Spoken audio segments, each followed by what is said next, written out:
तो आप ये कह रहे हैं, आप जो इशारा कर रहे हैं देवेंद्र जी, मुझे लगता है कि उस पर गंभीरता से बात करनी बहुत जरूरी है और भारतीय जनमानस को इसे पकड़ना चाहिए। लेकिन आपको लगता नहीं है कि आप जो ये बात कह रहे हैं आपको कॉन्स्पिरेसी थ्योरिस्ट कह दिया जाएगा? कैसी कैसी बहकी बहकी बात कर रहे हैं आप। क्या होता है, जो 2.5 साल पहले जो हमारी जबान से जो भी निकला और जो हमने लोगों को बताया वो कॉन्स्पिरेसी थी उस वक्त, लेकिन आज वो सच्चाई के रूप में सामने आ रही है। डॉक्टर बीआरसी ने बताया था कि कार्डियक अरेस्ट की, ब्रेन हैमरेज की और पैरालिसिस की बाढ़ आने वाली है। ये बताया था उस वक्त, हम भी बताते थे सड़कों पर जा जाके। आपने पुरानी अगर हमारी वीडियोस और ऑडियो सुनी होगी, हम लोग जा करके पीएचसी में घुस जाते थे और लोगों को समझाते थे कि ये तुमको बचाने के लिए नहीं चल रहा है, आप इसको समझिए। और उस वक्त लोग हमको ये बोलते थे कि क्योंकि ये मेरी कुछ वीडियोस थी जिसमें हम लोग मोदी का विरोध करते थे, जबकि सच्चाई ये है कि जो भी उस वक्त जिम्मेदार सरकार ही जिम्मेदार होगी तो सरकार से ही सवाल पूछेंगे। सरकार का मतलब मोदी था तो हम वो बोलते थे। तो लोगों को लगा कि ये तो इसलिए बोल रहा है क्योंकि ये मोदी सरकार का विरोधी है। जब पता लगा कि कांग्रेस भी यही कर रही है, आम आदमी पार्टी भी यही कर रही है, ममता बनर्जी भी यही कर रही है, उद्धव ठाकरे भी यही कर रहा है, अशोक गहलोत भी यही कर रहा है, चाहे हिमाचल की सरकार हो चाहे केरल की सरकार हो, हर सरकार यही काम कर रही है, तो फिर मालूम पड़ता है कि यार ये इस तरह से सबके खिलाफ बोल रहा है तो ये कोई कॉन्स्पिरेसी थ्योरिस्ट है। और जब कॉन्स्पिरेसी थ्योरिस्ट ने अपनी बात जारी रखी, आज हर व्यक्ति जो हमको कॉन्स्पिरेसी थ्योरिस्ट बोला करता था, आज हर व्यक्ति ये कह रहा है कि आपकी बातें सच हो रही हैं। अब मैं फिर से आपको आने वाले 3-4 सालों के बाद की बात बता रहा हूं, तो अब फिर से कॉन्स्पिरेसी थ्योरिस्ट बोल देंगे। अब G20 सम्मेलन हुआ, देखिए कमाल की बात, मैं आपको थोड़ा सा वो बताता हूँ। G20 सम्मेलन से पहले COP27 हुआ। COP27 में क्या हुआ, जब वहां उस काउंसिल के अंदर जब पर्यावरण के ऊपर चर्चा होने लगी, तो किसी ने ये नहीं बताया कि भाई जी इसको जो स्पॉन्सर कर रहा है, इसको जो फंडिंग कर रहा है, जो ऑर्गेनाइज कर रहा है, वो कोका कोला कर रही है कंपनी। क्या आपको नहीं मालूम है कि कोका कोला इस दुनिया में सबसे ज्यादा प्लास्टिक की बोतल बनाने वाली कंपनी है? देश ने दुनिया के अंदर सबसे ज्यादा प्लास्टिक पॉल्यूशन कोका कोला फैला रही है, और वो क्लाइमेट चेंज पर बात कर रही है, वो पर्यावरण प्रदूषण पर बात कर रही है। ऐसे मती मारने की कोशिश चल रही है। अब G20 सम्मेलन पे भी किसी की नजर नहीं गई। G20 सम्मेलन में पीछे जो बैकड्रॉप के अंदर आपने देखा होगा जो लोगो थे, वो थे वर्ल्ड इकोनॉमिक फोरम के लोगो, और एक कोने में ऊपर लिखा था वर्ल्ड गवर्नमेंट समिट। अब ये वर्ल्ड गवर्नमेंट क्या है, इसके बारे में तो हम आपको 1 साल भर पहले से बता रहे थे कि भाई जी आने वाले वक्त में हर देश की सेना को खत्म किया जाएगा। अपने देश में अग्निपथ आया, तब हमने बोला ये सेना को खत्म करने का षड्यंत्र है। उन्होंने कहा इजराइल में भी तो ऐसा होता है। हमने कहा इजराइल में लोग बाग मजबूरी है वहां आर्मी के अंदर जाना, तो इसलिए हर व्यक्ति की वहां ड्यूटी बनती है। यहाँ पर मजबूरी नहीं है, यहाँ तो लोग शौक से भी जाते हैं आर्मी के अंदर, और ये आर्मी अपने देश की होनी जरूरी है।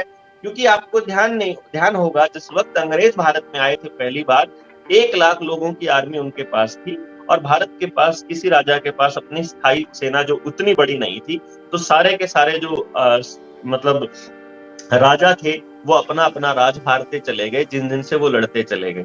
अभी क्या हो रहा है, आने वाले टाइम में एलियंस के अटैक का प्रोपेगेंडा चलेगा। अब ये बात मैं आपको कॉन्स्पिरेसी थ्योरिस्ट के तौर पे कह रहा हूं, तो आप मुझे कॉन्स्पिरेसी थ्योरिस्ट कह सकते हैं अगर आप मेरी बात पर यकीन नहीं करते हैं तो, लेकिन मैं आपको बता रहा हूं, क्लाइमेट लॉकडाउन के नाम पर भी बंद करने का षड्यंत्र चलेगा। उससे नहीं मानेंगे तो एक नई महामारी आएगी। आजकल 5 राज्यों में मीजल्स के बारे में बातचीत चल रही है। ये बात भी हम 2 साल से बोल रहे हैं कि इसके जाने के बाद नया वेरिएंट आएगा, वेरिएंट जब खत्म हो जाएंगे तो नई महामारी आएगी। अभी मीजल्स चालू करिए इन्होंने, मीजल्स के छोटे छोटे बच्चों को टीके लगाने शुरू करेंगे अब ये लोग। फिर पूरी दुनिया के अंदर जब इनको आर्मी खत्म होने का जब कगार पर पहुंचेगी, तो उसके लिए ये क्या कर रहे हैं कि पूरे वर्ल्ड की एक आर्मी बनाएंगे। तो अभ्यास के नाम पर इस देश में नाटो की आर्मी आएगी, लगभग 1 लाख लोगों की आर्मी। उसको अभी फिलहाल फंडिंग जो है वो ही वर्ल्ड बैंक या फिर यूनाइटेड नेशंस कर देगा। अब नाटो की जब आर्मी आएगी, वो पहले अभ्यास के नाम पर आएगी, बाद में कंट्रोल करना स्टार्ट करेगी। हमारे लोकल जो एडमिनिस्ट्रेशन है, पुलिस है, आरपीएफ है, जितनी फौज है उसकी मदद, और प्लस नाटो की आर्मी के साथ में। और उसके बाद पूरे वर्ल्ड की एक गवर्नमेंट बनेगी। उस गवर्नमेंट के अंदर जो लीडरशिप है वो इसी तरह से नरेंद्र मोदी को सौंपी जाएगी। अब नरेंद्र मोदी ने जो 200 टन सोना था, एक बार 400 टन सोना था, दूसरी बार जब इंग्लैंड पहुंचाया था, तो मुझे लगता है शायद वो इसी ताजपोशी की खेप रही होगी, उसी की रिश्वत रही होगी जो 2014 में सरकार बनते ही भेजी थी। वो आपको शायद मालूम होगा। अब इस नाटो का जो प्रधान बनेगा, कि पूरी दुनिया की जो वर्ल्ड गवर्नमेंट है उसका प्रधान जो है, उसका प्रेसिडेंट जो है वो नरेंद्र मोदी को बनाया गया। तो जो धर्म के अंधे हैं लोग, जिनको धर्म के नाम पर बेवकूफ बना रहे हैं, उनको कहा जाएगा कि पूरी दुनिया में तुम्हारे नेता की साख इतनी है कि वो विश्व गुरु बना रहा है भारत को। जबकि सच्चाई ये है कि भारत की जनसंख्या सबसे ज्यादा है चाइना के बाद में, और भारत से ही हर बार ये लोग हारे हैं।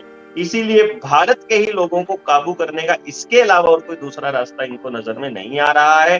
पूरा इंफ्रास्ट्रक्चर अभी ये नहीं बना पाए हैं, ना पूरा सीसीटीवी कैमरास लगा पाए हैं, ना इतना इंटरनेट का और 5G का पूरा इंफ्रास्ट्रक्चर तैयार कर पाए हैं, ना ही लोगों को इतने बड़े लेवल पर ये बरगला पाए हैं। क्योंकि भारत में ऐसी बहुत सी जगह है जहां टेलीविजन नहीं है, जहां एजुकेशन नहीं है, जहां इनका प्रचार तंत्र नहीं पहुंच पाता है।